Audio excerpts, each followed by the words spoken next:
Hello, welcome to the Jaggy Thistle podcast. My name's Kenny Farquharson. I'm your host for these chats about Scotland, about Scottish culture, Scottish politics.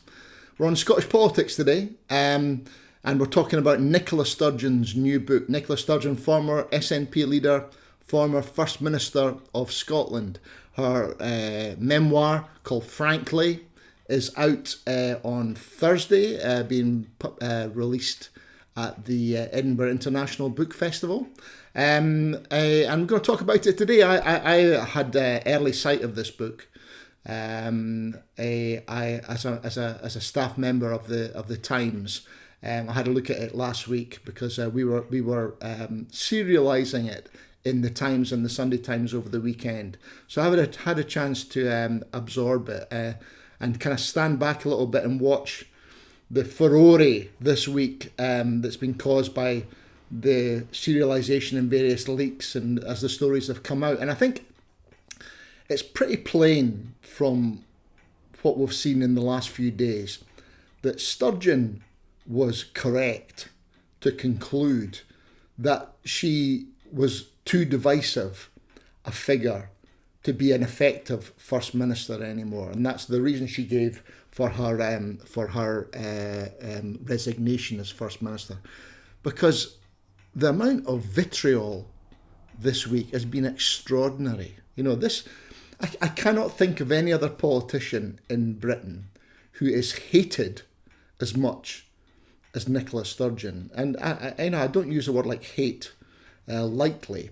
The depth of vitriol, the depth of hate has been extraordinary. And also, what's also extraordinary is it comes from such a wide range of sources. There's the indie diehards, the nationalist ultras on the Scottish nationalist in the Scottish nationalist movement who hate her. There are the people who sided with Alex Salmond in the civil war that tore the SNP apart, between Salmond supporters and Sturgeon supporters, and the scars of which you can still see in the nationalist movement today. There's the kind of the gender critical feminists who hate her for her for pushing trans rights in the way that she did that.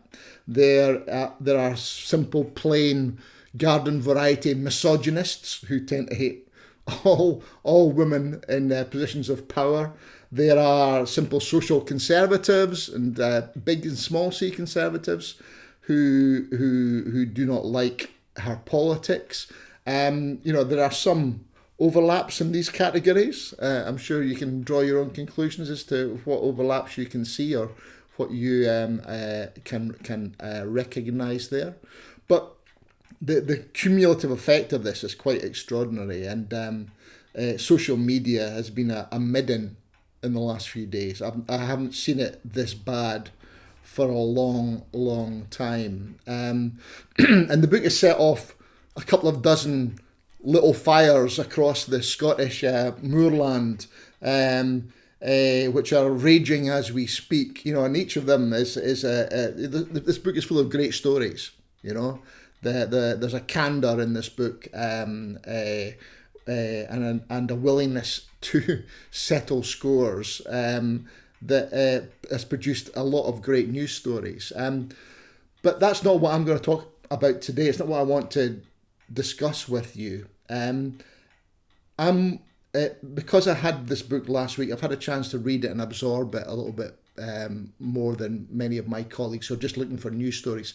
And I'm interested, like all great political memoirs by party leaders or national leaders, their worth to me is the way they allow you to reassess what you thought you knew about the country you live in.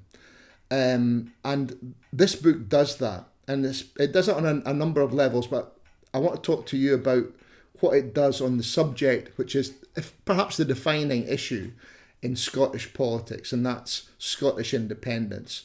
And it's not going too far to say that this book forces a reappraisal of what many people have thought about Scottish independence and the motives and the thinking behind the SNP and the Scottish Government over the last decade, and to reappraise that and perhaps to reassess what we think about it, because there are some surprises in there.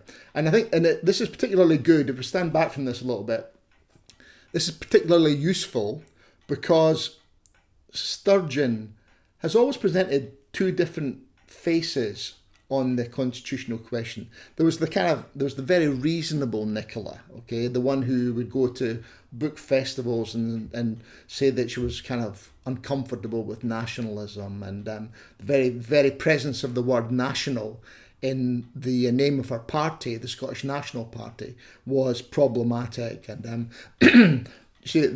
there was the Nicola who after Brexit tried to make Brexit work for Scotland, despite deep dismay in some sections of her own party. She tried to do her best, perhaps didn't try hard enough, but she tried to find an accommodation for Scotland within the UK to cope with Brexit.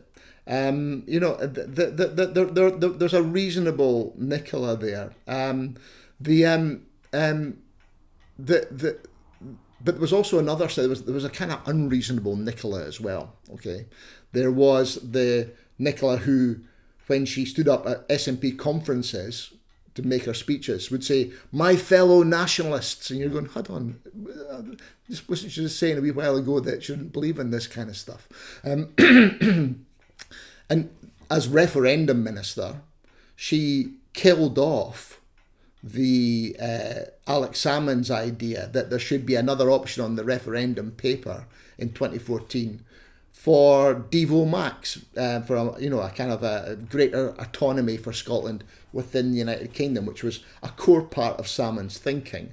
And one of the things in this book actually that makes it clear is that this was never this was a core part of the SNP's thinking going into the referendum, and not, as has been suggested since, it was just a bargaining tactic. It was actually a core part of what Salmond actually wanted from this referendum. Sturgeon swept that away when she became independence minister in the run up to the vote, which was for someone like me who's a kind of home rule enthusiast, is just was just regrettable and short sighted. And there's nothing in this book about the massive transfer of tax and welfare powers to the Scottish Parliament that happened on her watch. Was perhaps the most significant thing to happen in Scottish politics in the 10 years when, 8.5 years she was First Minister. So there's none of that. There's a kind of there's a reasonable Nicola and there was an unreasonable Nicola on the Constitution. So it's very welcome, therefore, to read what she was actually thinking at key moments over the last 10 years. And I think the cumulative effect of this, I think, is to undermine the kind of fundamentalist facade that she presented as the kind of independence true believer who would push for independence at all costs, in all circumstances, and whatever the risk, whatever the political danger. This book reveals that that's just not the case. And there was some of us were kind of aware of hints of this as we were going on, but this book confirms those stories, that there were inklings of doubt and there were shades of complexity that weren't visible to the naked eye if you were just a general viewer of Scottish politics.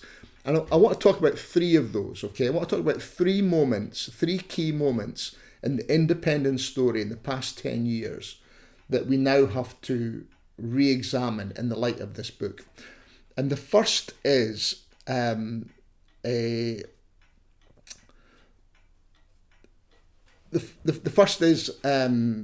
how Sturgeon responded to the Brexit vote in 2016 and her decision to go for a referendum on Scottish independence. Now, in the public eye, you know, in what was presented to the public on this, it was a no-brainer. Okay, Scotland had been ripped out of Europe against its will, and Scotland, and that was a material change in Scotland's circumstances, which necessitated another go at another opportunity to vote for independence. So this was presented as a kind of no-brainer. This was always going to be the case. What the book shows is that this was actually an issue that Sturgeon agonised over. She had no expectation when she became First Minister that there would be another referendum on independence. She was worried about the prospect of a new referendum because she didn't think Scotland was ready. She was anxious about the fact that so many Scottish nationalists and SNP supporters had voted leave in the Brexit referendum, which had blindsided her. She admits she had a blind spot about that kind of voter, largely because she was unlikely to know anybody like that. That's not who her friends and close associates were in the nationalist movement. It was more people up in the northeast and the southwest and the borders, and who were of that ilk. She was anxious about it. And even the day after the Brexit referendum, she talks about trying to keep her options open. And it's only a stray question from a journalist in the press conference that she gives. You know, she's very tired. She's been up all night. She gives a kind of a poorly thought through answer there to the journalist that kind of commits her to. She says it's highly likely there will be a referendum on independence as a result of Brexit, which was further than she intended to go, and she was kicking herself for having done that because she did not see this as a foregone conclusion at all. And it was a source of great soul searching, largely because she was worried how people would react. Okay, largely because she did not detect an appetite for another huge amount of turmoil after the independence referendum, then the Brexit referendum, another independence referendum, really. I know, so she was worried that people would respond to that badly, and they did, ultimately. So that was a kind of look behind the scenes. You know, in the public, Nicola was up and at 'em, let's go. The private Nicola was, this is a complex decision, and I don't want to rush into it, and I'm worried about rushing into it, and I'm worried about the consequences. So that was the Brexit referendum. The second moment that we have to reappraise is her decision to ask the UK Supreme Court to look at the question of whether the Holyrood Parliament had the right to hold a referendum on Scottish independence on its own terms. And how this was perceived at the time was the fundamentalist Nicola, the true believer in independence, throwing herself at the wall of the British state, looking for weaknesses, doing everything she could just to kind of confront, a kind of full frontal confrontation with the institutions of the British state. It was like, a nationalist looking for a ditch to die in. That's how it seemed to the world at large. But this was not what was happening behind the scenes. In fact, it wasn't really about the British state at all. Her decision to go to the Supreme Court was an attempt to knock some sense into her diehard supporters on her own side, who were convinced that it was just lack of enthusiasm that was making Sturgeon hold back from a referendum. They thought she was lily-livered. She thought she lacked the courage to go for it, whereas she knew, and her lawyers told her, that this any attempt to do so would be unconstitutional, and she was determined that any attempt to push Scotland towards independence had to be constitutional, otherwise it would fail. and it would run into all kinds of problems of international legitimacy and everything else. So, she felt boxed in. She felt that, and what the book says is that she felt that the Supreme Court decision would provide, the word she uses is clarity, okay? And the other word she uses is the delusion. So it wanted clarity to kind of challenge the delusion within her own movement that an easy way to independence was possible. And she basically, so going to the Supreme Court was a suicide mission, and she knew it was a suicide mission, and that its function was to fail. Okay, that's why she did it. She did it in the expectation of failing, because she believed the failure was necessary to bounce her own side into a more rational and more less febrile view of how Scotland got to independence. So this is I think this requires a big reappraisal of that period and the reasons for that. And the third moment is perhaps Sturgeon's greatest failure. Again, only appreciated and in hindsight, and she admits that this was perhaps her biggest failure, and that was her decision to insist that the next UK general election would be a de facto referendum on independence. And she this is baffling, really. Having done the Supreme Court in order to put the SNP on a more rational path, to remove process from the argument and return the debate about independence to the benefits of independence, she then turns around and introduces the ultimate process story, which is, we're going to have a de facto, we're going to have the general election won't be a general election, it'll be a de facto referendum on independence. And people are going, how does that work? How's that constitutionally possible? What about this, that and the other? It's turns into the ultimate process story, and actually defeats her purpose of trying to remove process from the political debate. And she admits that all that did was kind of raise people's worry that she was calling a kind of wildcat referendum. She was opting for an unconstitutional route to independence.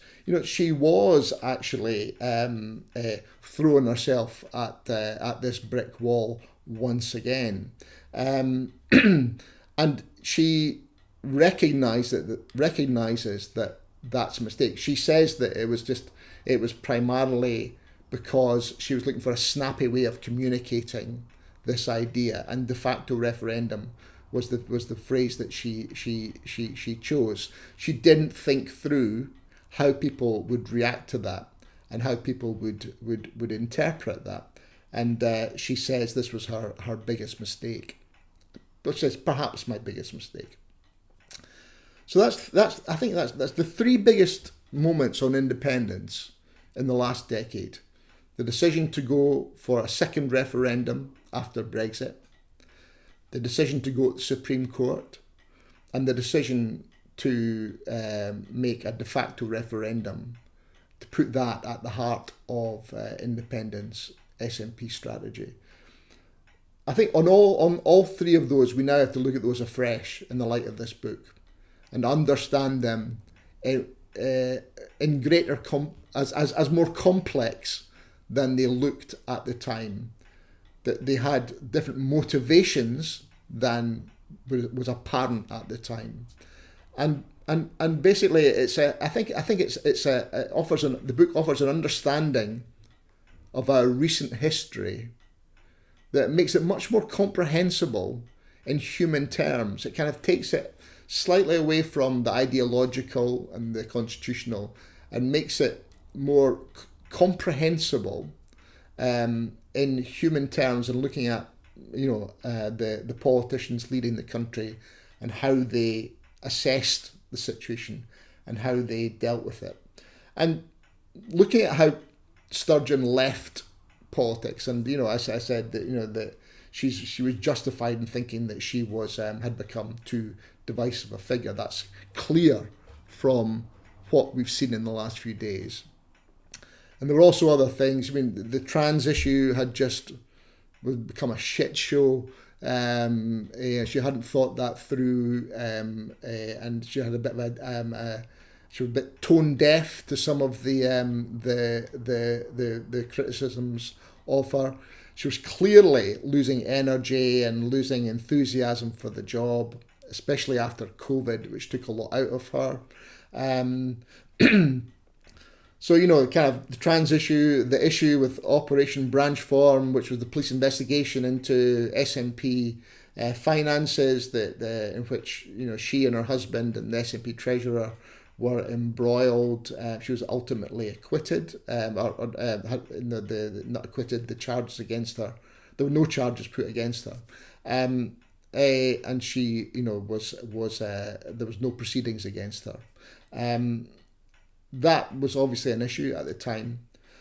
But I think reading this narrative on independence, there's a coherent argument there that Sturgeon stood down as Scotland's First Minister because she had reached the end of the road on the fight for independence. Okay, she had tried various tactics, and she was still in a bad place, with no coherent strategy for winning independence, no coherent strategy for winning a referendum on independence. She was really no further forward, and she was meeting great resistance within her own party to the kind of more calm and reasoned campaign for independence that she clearly wanted. So having reached that point and recognising her unpopularity, she felt she had to make way for somebody else who could try something new. So I think that's it's maybe not the reason she resigned, but I think it's reading this book. I think it's there's a more convincing case can be made that this was a real factor in her drawing her political career to an end. And I think I think it's a great book. I've read a lot of these books. I'm sitting next to a very large bookcase in my study here, which has a few hundred books about politics. Many of them political memoirs. Most of these books are shit. Most of these books are self-serving, kind of potboy. They're literally a pain and a drudge to get through. This one's not like that. Partly, as I said, because it likes to settle some scores, and it does that very effectively.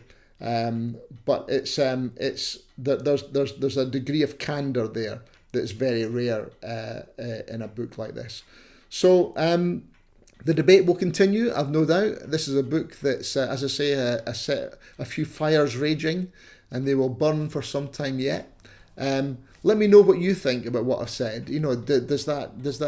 Has this made you reassess your own views on independence? What's your own view of Sturgeon and her time in power? What do you make of the furore around this book? How about please comment in the spaces provided. I wrote about this in the Times this week in Wednesday's paper. I'll put a link to that story if you want to read this in this argument in print. And please, if you're coming across the Jaggy Thistle for the first time, please try and find us on Substack, and you can register there. You can subscribe for free, and get all these podcasts and all my written work on the Jaggy Thistle about Scottish politics and Scottish culture emailed straight to your inbox whenever one goes live. So I hope you'll do that, and I hope you'll join me again sometime for more discussions of this kind. Until then, Kenny Farquharson saying thanks very much for listening. Cheers.